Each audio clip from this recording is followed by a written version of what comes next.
ایسا کرو جیسا کہ اس کا حق ہے، تو اللہ تمہیں اس طرح سے روزی دے گا جیسے چڑیوں کو روزی دیتا ہے کہ چڑیا خالی پیٹ نکلتی ہے، بھرے پیٹ واپس آتی ہے۔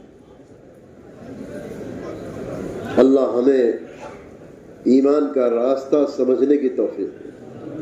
ایمان کا راستہ ہے، محمد صلی اللہ علیہ وسلم کی تعلیمات میں سارے مسئلے کا حل رکھا ہوا ہے۔ کون سا مسئلہ؟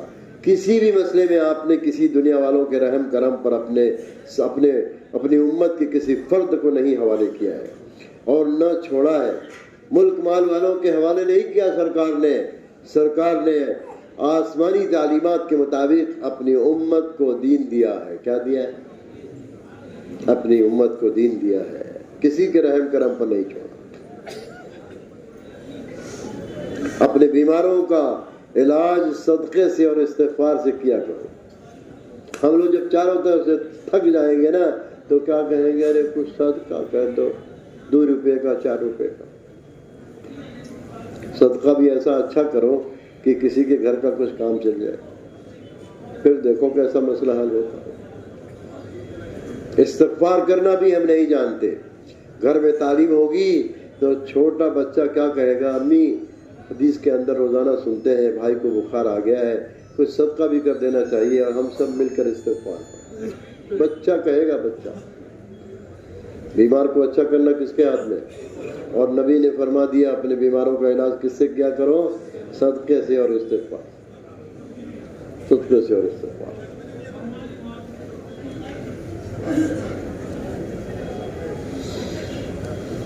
آپ صلی اللہ علیہ وسلم نے یقین کا راستہ بتایا ہے۔ پیراسیٹامال کھا کر سر میں درد ختم ہو جائے گا، اس کا تو یقین ہے۔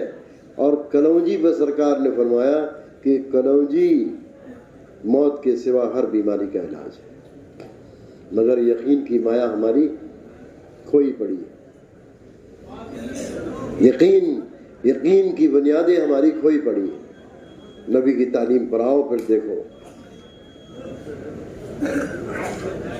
نبی کی تعلیمات پر آؤ۔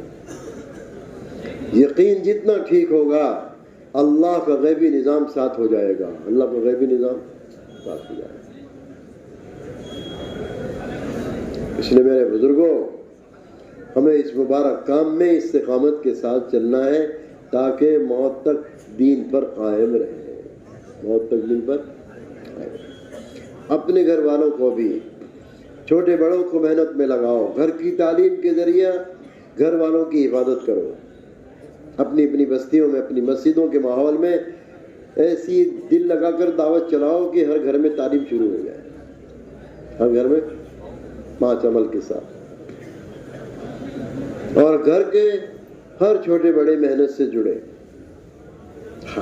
گھر کی تعلیم ہوگی تو گھر میں تشکیل کا ماحول زندہ ہوگا، بچے بھی اپنی کم عمری میں اللہ کے راستے میں جانے کا اظہار کریں گے، بچے تو بڑے ہو کر دین کا کام کریں گے۔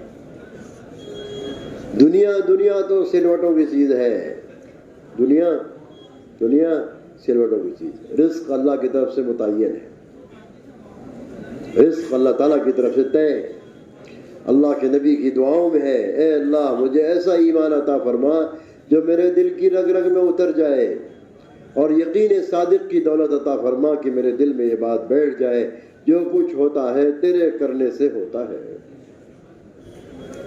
جو کچھ ہوتا ہے تیرے کرنے سے ہوتا ہے۔ اور تیسری چیز، اس روزی پر راضی رہنا نصیب فرما دے جو تو نے مقدر کر کے مجھے دے دی ہے۔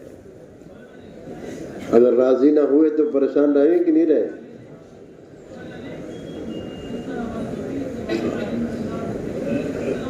اس لیے میرے بزرگوں، ہمیں اس مبارک محنت پر مرتے دم تک چلنا ہے، استقامت کے ساتھ چلنا۔ اپنے مقام پر رہیں تو مقامی کام کا پورا اہتمام کریں، اور سالانہ وقت لگانے کا، ماہانہ وقت لگانے کی بات آ جائے، اپنی ٹائم پر اپنی ہر آدمی، مسجد کا ہر فرد اپنی جماعت پوری تیار کرے۔ کوئی ایک آدمی بھی مہینہ ہوتے ہوتے نہ بچے جو 3 دن نہ لگا لے۔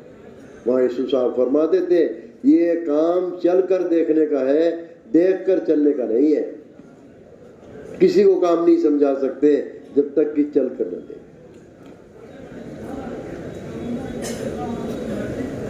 ہمارے بھوپال کے ایک ذمہ دار ابھی زندہ ہے، اللہ ان کو صحت دے، عافیت دے. جماعتوں میں ہم نے دیکھا، ہمارے علاقوں میں گئے تو وہ ایک مسجد والوں کو اٹھا کر کے دوسری بستی میں لے جاتے تھے 24 گھنٹے کے لیے، اور وہاں لے جا کر جو ان پر محنت ہوئی ہے 24 گھنٹے میں، تو وہاں سے ایک سال کے لیے علماء نکلے. 24 گھنٹے کے باہر جگہ بدل دو، جگہ بدل دو، تھوڑا سا ماحول بدل دو، پھر دیکھو کس طرح سے لوگ کام کو لے لیتے ہیں. نہ، اللہ تبارک و تعالیٰ نے نقل و حرکت میں ہدایت رکھی ہے، نقل و حرکت میں ہدایت رکھی ہے. یہ ہمارے نبی کا بڑا کام ہے، اللہ کے راستے کی نقل و حرکت. جس قدر ہم اس کام کو سنت اور سیرت کی روشنی میں کریں گے، انشاءاللہ کام کے اثرات ہم اپنی آنکھوں سے دیکھیں گے. ایک ایک بندے کو ہمیں کام میں لگانا ہے. مولانا یوسف صاحب فرماتے تھے، قرن اول میں جس طرح سے اللہ کے رسول نے امت کو کام پہ کھڑا کیا تو اس کا 2 فائدہ ہوا. دین کی امانت آگے بڑھی، جو امانت تھی نبی کے ذریعے ملی تھی وہ آگے بڑھی، اور جو اس زمانے کے لوگ تھے نہ ماننے والے، ان پر حجت تام ہو گئی. ان پر حجت، کوئی آدمی ایک کہنے والا نہ ہوگا کہ ہمارے پاس کوئی پہنچانے والا نہیں آیا تھا، ہم کو کوئی سمجھانے والا نہیں آیا. فرماتے تھے اس زمانے میں بھی ایک ایک کلمہ پڑھنے والوں پر چل پھر کر ذمہ داری سمجھائی جا رہی ہے کہ سارے کلمہ پڑھنے والے ایک جماعت بن کر اپنے نبی کا کام کریں، تاکہ دین کی امانت آگے بڑھے اور اس زمانے کے لوگوں کے لیے حجت تام ہو جائے، نہ ماننے والوں کے لیے حجت تام. کتنی بڑی ذمہ داری ہے اور کتنا بڑا کام ہے. کریں گے، ذمہ داری کے ساتھ کریں گے تو اللہ تعالیٰ ہم سے کام لے گے. اور صرف ہم سے نہیں، اللہ نسلوں سے بھی کام لے گا، نسلوں سے اللہ کام لے گا. اس لیے سارا مجمع اس کو طے کرے کہ انشاءاللہ ہمیں 4 مہینہ سالانہ وقت لگانا ہے، سالانہ وقت 4 مہینہ. اور ساری دنیا آ کر بنگلے والی مسجد سے فائدہ اٹھا رہی ہے، بھائی ہم لوگوں کو بھی تو 2 مہینہ یہاں دینا چاہیے.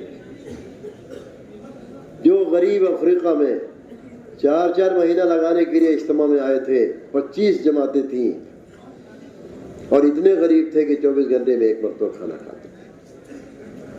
ایک وقت کھانا کھا کر 4 مہینے کے لیے پیدل چل کر پورا کرنے کے لیے آئے تھے. اور ہم سے کہہ رہے تھے دعا نظام الدین، دعا